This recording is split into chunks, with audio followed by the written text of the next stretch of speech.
How does a face you've seen for decades suddenly become unrecognizable almost overnight? At what point does aging gracefully in Hollywood turn into a quiet surgical rewrite of reality? For longtime viewers, this isn't just curiosity, it's frustration. You've watched these stars evolve naturally, only to see subtle changes stack into something far more dramatic. The industry rarely admits it, but behind the polished red carpet smiles are decisions, procedures, and sometimes consequences that no one wants to talk about. This video cuts through that silence, breaking down what really changed, why it happened, and how far some celebrities have gone in the pursuit of staying relevant. Today, we're uncovering the most shocking plastic surgery transformations, what experts believe is actually behind them, and a few cases so extreme they'll make you question if Hollywood even recognizes its own stars anymore. If Hollywood has a limit for reinvention, Jessica Alba's never got the memo. Once known for chasing the human Ken doll image, she built a reputation on extreme transformation long before publicly transitioning. Then, in 2020, she reintroduced herself to the world as a transgender woman, and the narrative shifted almost overnight. The media, predictably, followed along, rebranding her as a so-called real-life Barbie doll. But let's not pretend this is just a story about identity or self-expression. Over more than a decade, Jessica has undergone an astonishing number of procedures, reportedly well over 100. Rhinoplasties, jaw reconstruction, cheek and chin implants, lip fillers, body contouring. At some point, it stops sounding like enhancement and starts reading like an obsession with erasing the original blueprint entirely. Naturally, the public reaction evolved. Early on, there was a wave of sympathy, even admiration. People framed her journey as bravery, as the ultimate act of self-determination. But as the surgeries piled up and complications entered the conversation, that admiration began to crack. Doctors raised eyebrows, audiences grew uneasy. The question quietly shifted from good for her to how much is too much. What makes Jessica's story linger isn't just the physical transformation, it's the unresolved tension beneath it. Despite global attention and relentless change, she has openly suggested that confidence and inner peace remain just out of reach. Cosmetic surgery can reshape a face, even an entire identity narrative, but it has a habit of leaving deeper questions completely untouched. If there were ever a human case study for how far cosmetic surgery can go, Justin Jedlicka would be at the top of that list. Often labeled the world's most famous real-life Ken doll, Justin didn't just experiment with his appearance, he turned it into a full-time project. Over the years, he has undergone an extraordinary number of procedures, openly documenting a transformation that seems less about refinement and more about complete reconstruction. But here's where it gets interesting. Unlike the typical Hollywood narrative of fixing flaws, Justin rejects that idea entirely. In his view, there was never anything to fix. Instead, he treats his body like a customizable object, something to be designed, reshaped, and perfected according to his own blueprint. Implants in his chest, shoulders, biceps, and calves, along with repeated facial surgeries, have pushed his look far beyond conventional standards into something intentionally artificial. He has repeatedly compared himself to a sculptor, framing each procedure as another step in creating what he considers a living piece of art. It sounds bold, maybe even admirable, until you start asking the obvious question, at what cost? Critics argue that this level of modification edges dangerously close to self-destruction. With doctors warning about the long-term risks of repeated surgeries, supporters, on the other hand, praise his transparency and refusal to conform. Either way, Justin Jedlicka doesn't just challenge beauty standards, he forces people to confront how far personal freedom can go before it starts to look like something else entirely. If attention were a currency, Martina Big clearly decided to become a billionaire, no matter the cost. Before all the headlines, she lived a relatively ordinary life in Germany, working as a flight attendant. Then she stepped into modeling, and ordinary disappeared almost instantly. Her transformation began with extreme breast augmentation, pushing far beyond conventional limits. Using customized saline implants, Martina increased her bust size to a level that most surgeons would hesitate to even discuss, reportedly exceeding a 32T. That alone was enough to secure global attention and position her as one of Europe's most extreme cases of cosmetic enhancement. But that was just the opening act. In 2017, Martina escalated the controversy by using melanotin, a synthetic tanning agent known to darken skin pigmentation. Over time, her appearance changed dramatically, and she began publicly claiming that she was transitioning into a black woman. That statement didn't just raise eyebrows, it detonated a full-scale public backlash. Critics argued, not unreasonably, that racial identity isn't something you can inject or purchase. It's shaped by culture, history, and lived experience, not cosmetic choices.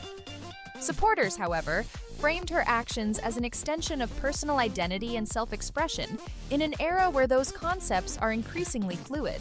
Either way, Martina Big didn't just transform her body, she forced an uncomfortable conversation about where personal freedom ends and cultural reality begins.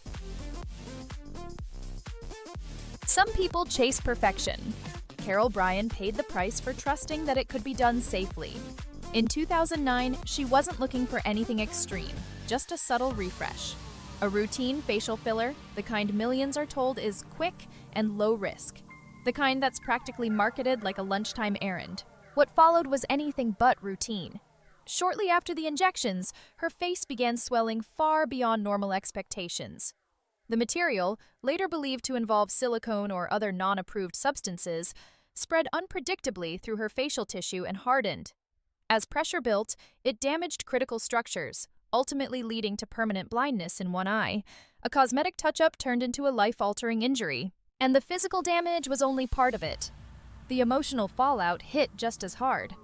Carol has described the shock of not recognizing her own reflection, the kind of quiet horror that doesn't fade.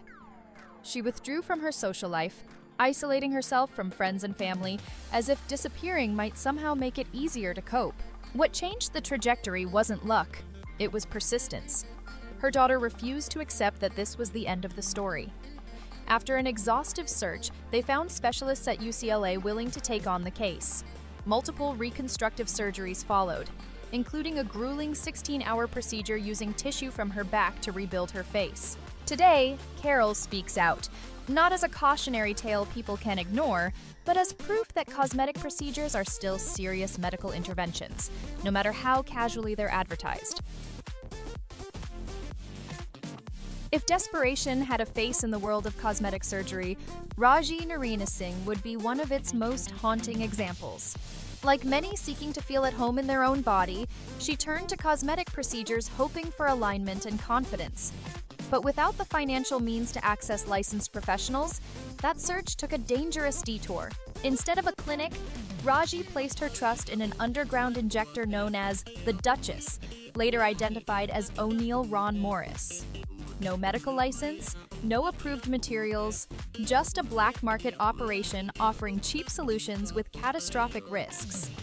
What was injected into her face wasn't standard filler, but a toxic mixture reportedly including substances like mineral oil and other industrial compounds, not exactly what you'd call a beauty treatment. The consequences were immediate and severe. Her face began to swell, harden, and form large, painful lumps beneath the skin, distorting her features beyond recognition. And while the physical damage was obvious, the emotional fallout cut even deeper. Raji spent years hiding behind heavy makeup, oversized sunglasses, and wigs, withdrawing from the world as shame and isolation took hold. Eventually, her story broke into the public eye through the TV series Botched, where surgeons attempted to repair some of the damage. The results weren't perfect, they couldn't be, but they restored a measure of confidence and dignity. Her story doesn't just expose a bad decision, it exposes an entire underground system built on vulnerability, where the promise of transformation quietly turns into something far more permanent. If the internet loves anything, it's a face shocking enough to stop people mid-scroll. Sahar Tabar delivered exactly that. Her images spread rapidly online, showing a gaunt, exaggerated look that many compared, somewhat dramatically, to Angelina Jolie. Hollow cheeks, oversized lips, a sharply sculpted nose. it looked less like admiration and more like a surreal distortion. Naturally, the internet did what it does best. People rushed to conclude she had undergone dozens of extreme surgeries, turning her into a cautionary tale of cosmetic obsession. The photos were shared everywhere, often framed as proof that the pursuit of beauty had completely lost its grip on reality. Except, reality wasn't quite that simple. Sahar later clarified that only a limited number of cosmetic procedures were involved. Much of the dramatic effect came from heavy theatrical makeup, prosthetics, strategic lighting, and extensive digital editing. In other words, what millions believed was a surgical transformation was, in large part, a carefully constructed illusion designed for attention. And attention is exactly what she got, along with consequences. In 2019, Sahar was arrested by Iranian authorities over her online activity, facing charges tied to cultural and social violations. Her story quickly shifted from viral curiosity to something far more serious. What makes this case linger isn't just the look, it's what it represents. In a culture driven by clicks and shock value, the line between authenticity and performance becomes dangerously thin. Sahar didn't just alter her image, she exposed how easily the public can be manipulated by one. If realism ever felt overrated, Pixie Fox decided to prove it publicly. While most people chase a better version of themselves, Pixie aimed for something else entirely: a living cartoon. Not inspired by subtle beauty, but by the exaggerated proportions of animated characters and comic book heroines. And she didn't approach it halfway. Over the years, Pixie has undergone an extensive list of procedures to bring that vision to life. Lip enhancements, multiple facial surgeries, breast augmentation, and aggressive body contouring all played a role. But the moment that truly locked in global attention was her reported decision to have several ribs removed to achieve an extremely narrow waist, because apparently a natural human silhouette just wasn't dramatic enough. She has also spoken about procedures intended to alter or enhance her eye color, pushing her appearance even further away from anything recognizable as conventional. The result is striking, depending on your perspective, either a bold artistic statement or something that looks like it stepped out of a digital rendering rather than real life. Pixie has consistently framed her transformation as personal art. In her view, her body isn't something to fix or improve, it's something to design. Supporters applaud that level of control and self-direction. Critics, unsurprisingly, question whether the human body was ever meant to handle this level of modification. At some point, the conversation stops being about beauty and starts becoming about limits, and whether anyone is still interested in respecting them. Thank you for watching. Don't forget to like, share, and subscribe to the channel so you don't miss any new videos. See you in the next one.